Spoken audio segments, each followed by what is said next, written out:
નમસ્કાર ખેડૂત મિત્રો, આજે તારીખ 19 મે 2024 સવારના મહત્વના હવામાન સમાચાર ચેનલ બનવા આવો તો સબસ્ક્રાઇબ કરી લેજો।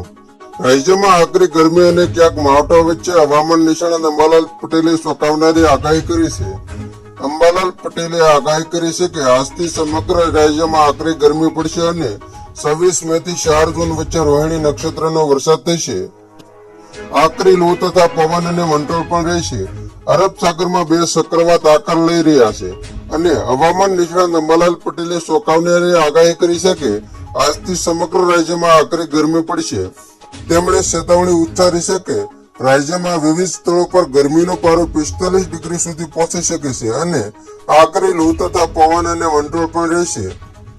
અંબાલાલ પટેલે કહ્યું કે આગામી 26 મે થી 4 જૂન વચ્ચે રોહિણી નક્ષત્રનો વરસાદ થશે અને આંધી વંટોળ સાથે વરસાદ થતા ગરમીમાં રાહત થશે।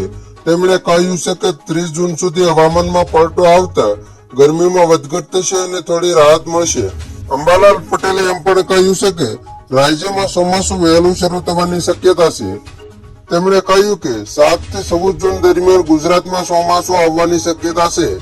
આજથી હનુમાન ટાપુ પર ચોમાસાની ગતિવિધિ શરૂ થઈ જશે। તેમણે કહ્યું કે 24 મે સુધીમાં હનુમાન ટાપુ પર ચોમાસું બેસી જશે।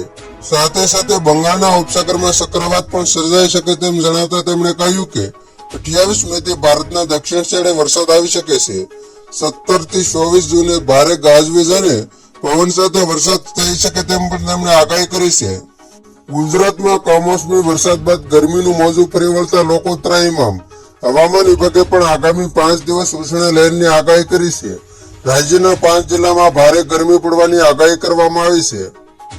રાજ્યમાં ગરમીનો પારો 47 ડિગ્રીને પાર કરી ગયો છે। આજે સાબરકાંઠામાં ગરમી 47 ડિગ્રીને પાર કરી ગઈ છે। અમદાવાદ સહિત અનેક જિલ્લામાં ગરમીએ માઝા મૂકી છે। હવામાન વિભાગની આગાહી અનુસાર આગામી 5 દિવસ રાજ્યમાં ગરમીનું મોજું ફરી વળશે। હવામાન વિભાગે રાજ્યમાં કચ્છ, સુરેન્દ્રનગર, પોરબંદર, જુનાગઢ, ભાવનગર અને વલસાડમાં યલો એલર્ટ જાહેર કર્યું છે। હવામાન વિભાગની ચેતવણી અનુસાર કચ્છ, સૌરાષ્ટ્રના જિલ્લાઓ સુરેન્દ્રનગર, પોરબંદર, ભાવનગર, જુનાગઢ તથા દક્ષિણ ગુજરાતમાં વલસાડ પ્રદેશમાં ઉષ્ણ લહેરની ભારે સંભાવના છે। તારીખ 19 મે થી 22 મે સુધી આ 5 જિલ્લામાં 44 ડિગ્રીથી વધુ તાપમાન રહેવાની પૂરી સંભાવના છે। તો ખેડૂત મિત્રો, આ હતા સવારના મહત્વના હવામાન સમાચાર।